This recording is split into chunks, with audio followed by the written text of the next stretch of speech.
You know, one of the things that I say to people when I wrote a book about acting like a buyer, I said, you know, the book is called Stop Acting Like a Seller, Start Thinking Like a Buyer. One of the things I believe is if you want to know what your customers think, here's a big idea.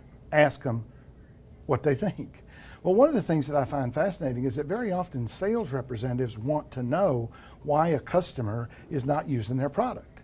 Now, if you say to a customer, why don't you use my product?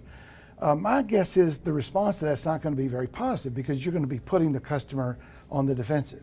But if you want to find out why they're not using your product, why don't you say something like this? Say this: I know there's a good reason why you don't think about my product or service a little more often.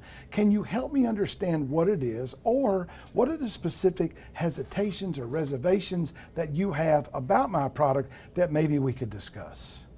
Now that is fundamentally the question of why don't you use my product, but it's said in such a way where anybody will answer it.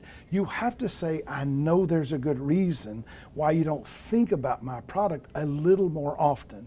Help me understand what are some of the reasons why you might have a hesitation or a reservation to use my product. If you do that, you'll find out why people don't use your product, and you won't have to ask them why.